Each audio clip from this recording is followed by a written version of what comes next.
Welcome back to you, Pumpkin. It's great to see you here. Did you know Michael Saylor is almost break even on his Bitcoin? Thank you very much, friends. Let's give a pump for Michael Saylor. Down billions and billions of dollars at one point. Here it is. He's only down $200 million now. Unfortunately, though, this is not the end of the news, because my dark prophecy is that MicroStrategy will be dumping some Bitcoin when it's like 40K, 50K, 60K, 70K in the next bull market, whenever. They're going to dump. They actually have bills to pay, 2025. And the new MicroStrategy CEO is going to take heat for it. If you want to see this visualized, it's actually right here. I've made a chart up here.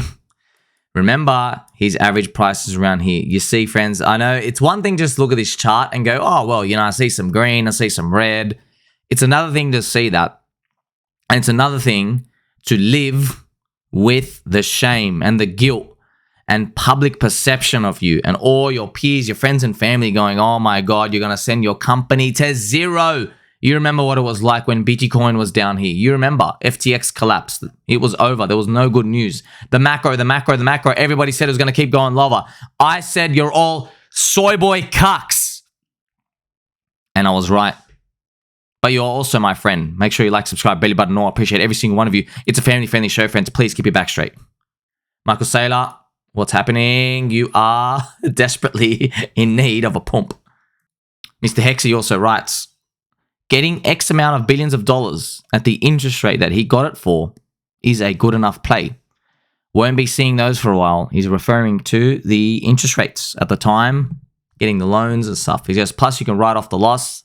Yeah, friends, these are helps, but like at the end of the day, you still need your thing to go up. You know what I mean? Like, you know, and I also mentioned here, it's great if Bitcoin goes to $70,000 for him to dump. So it's great in hindsight if we look at that strategy, if we can know the future. But just imagine the world where like it didn't recover. What if Bitcoin just stayed at 5 to 10K for another 4 years and we just wiped this all out? I know Mr. Hexy says, yeah, it's an imaginary horrible, but like this is the game. It's all speculation. We don't know. We're rolling the dice. As much as people say you're not rolling the dice, you are rolling the dice. Everything in life involves rolling the dice. We just use a different term. They go, have you done your research? Yes. Okay, you are no longer in the gambling camp. You are in the investment category. Is it? But what if the research was wrong? What if the research is wrong, friends? Now, we already know most people do the wrong research. They draw the wrong conclusions. You know it's true. You know what else is true? We're friends, me and you. What about El Salvador? El Salvador is not even near close to break even, friends. El Salvador, their DCA price is $40,000. So, I mean, it's nice on the chart. It's up here, though. Wow, man. Friends, just have a think about this. We onboarded a freaking third world country at the top, and then we got them wrecked. Oh, that's painful. Now, of course, tongue-in-cheek, whenever you say that, you got your Max Kaisers and everyone else, God bless their hearts, saying, you don't understand Bitcoin. It's the volatility of the US dollar that's fluctuating because one Bitcoin is one Bitcoin. Yeah, whatever. You can tell that to all the other people out there, but you and I know, friends, what were you feeling down here? Were you feeling like, one Bitcoin? Or were you like, oh, crap.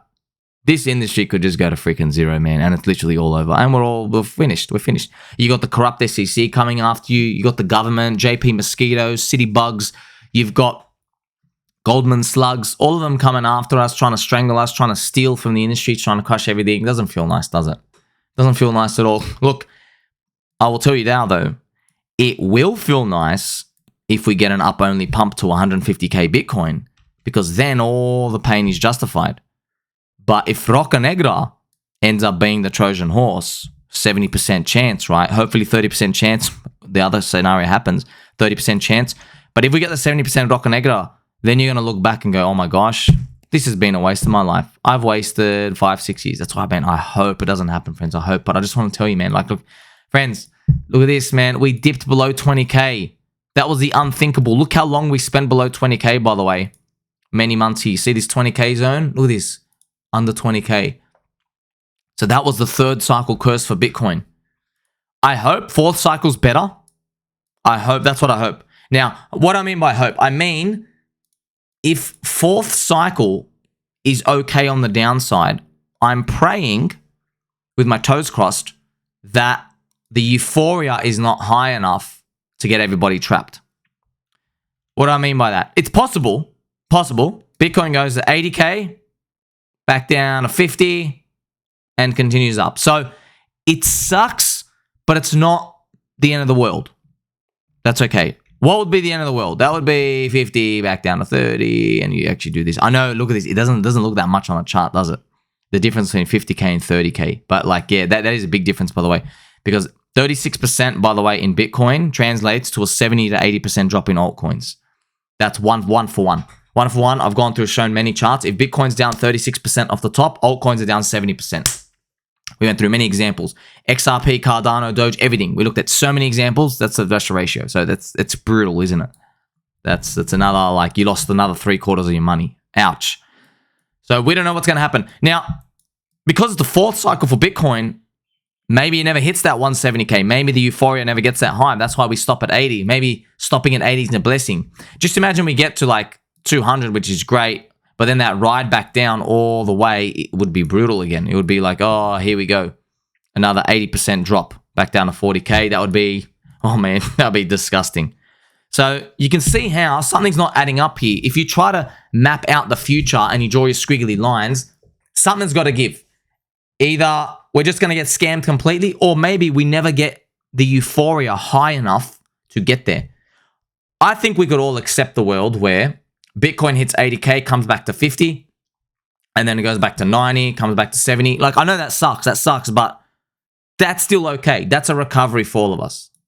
So we'll see how the cycles play out. That's why El Salvador, I think about it, friends. I often wonder how people think about the world in which crypto never recovers. So just imagine that scenario where crypto never recovered, and then we all take the blame for onboarding an entire country into bankruptcy.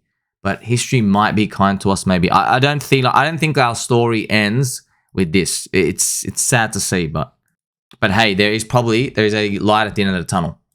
Hey, look what Mr. Kuta said. Mr. Kuta, shout out Mr. Kuta. He says, bro, I'm there in El Salvador right now. I can assure you 85% of people here did not claim it. People apparently went to claim and were told it had already been claimed. The joint doesn't need Bitcoin. It wasn't ready. The majority are still living very basically. So those are some boots on the ground type of messages. It's all about the meme though, okay? We're just sending a positive signal to the world. And trust me, none of it matters. You need the green candles. If the green candle goes up, then countries will reverse engineer how they can make it work. That's how it happens. Just like how when green candles go up, people want to take out multi-$100,000 loans from the bank on their house to go buy Bitcoin. Don't forget the fundamentals too. Don't forget the fundamentals. It's all about the green prices. It's all about the green prices, green candles, green friendship. Green. Don't forget this. XRP beating the corrupt SEC was not the price impact we all thought it would be. Look at this. Okay, I know it's a bit blurry. Ripple Labs, not just landmark win in SEC case over XRP crypto. Congratulations, and you fade back down. That's all you get. That's XRP BTC. Market doesn't care. You don't care. I don't care. No one cares. You're going sideways. XRP BTC. Sideways actually down on listed exchanges for over 10 years. Yeah, it's down actually 60%, I think, since 2013 against Bitcoin. Now, you're probably wondering, why? Why are you down? Well, when they listed, I can actually show you the chart. I got it right here. You see this where they gap, this is where they opened, and now we're doing it here. Okay, you're down 50% against Bitcoin since all this time. And sorry, friends, that wasn't actually the correct one. I was using an updated version of Bitcoin. So this where you actually opened up here. You aren't down 50%. Oh my God, you're down 70%. It's even worse. 69% to be exact.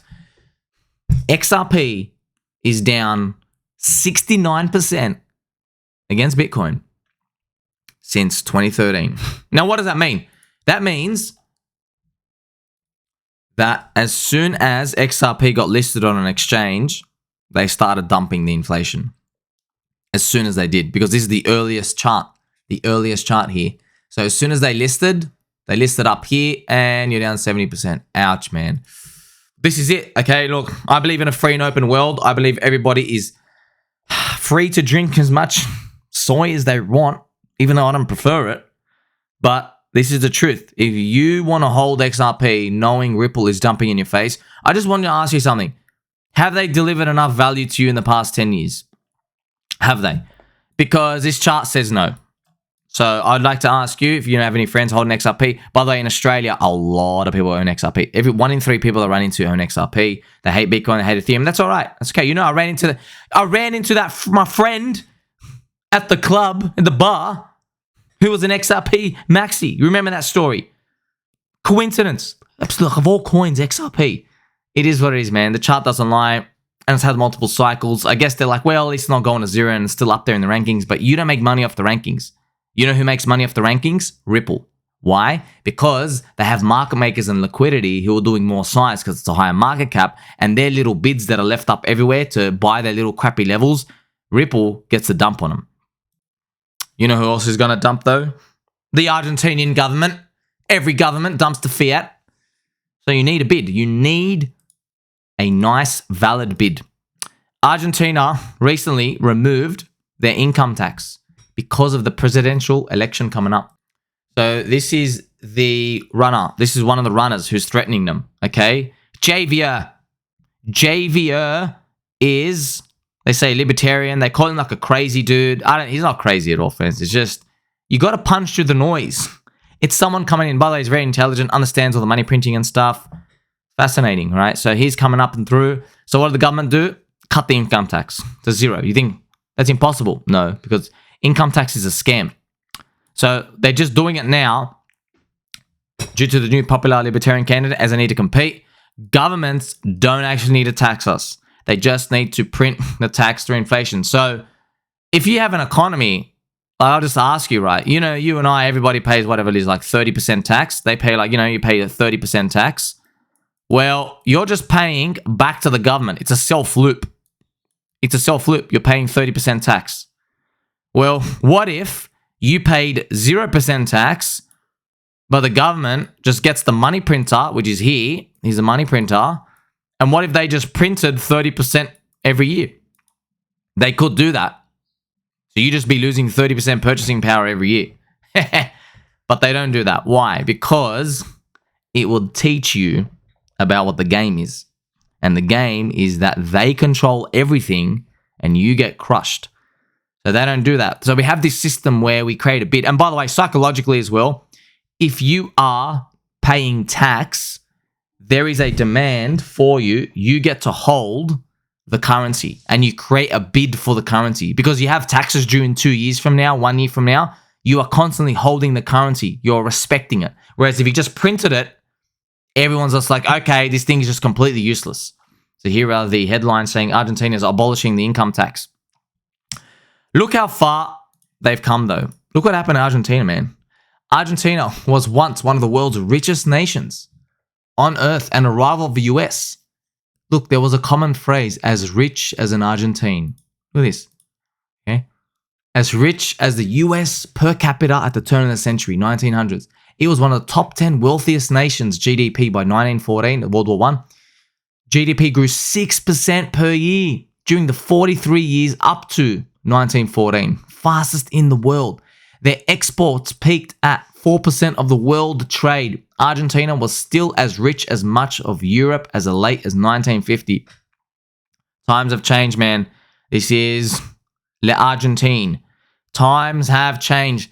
You know what happens, man? These economies, you need a government who doesn't just print money and do all this stuff. So that's why crypto is needed, blockchain is needed, Bitcoin is needed. It's needed as a mind virus as much as it is to have an actual existence of a network itself. So this is where the future is going, friends. They're always going to use Argentina as an example, but don't forget, we're not really going to get there with the biggest nations on earth. But all we need is people to get scared enough that they will. Because if they get scared enough that they will, there's a chance we get a parabolic pump and our bags go to the moon. Make sure you like, subscribe, belly button all. Tell mom and dad, we're not going to go the way of the Argentinian land.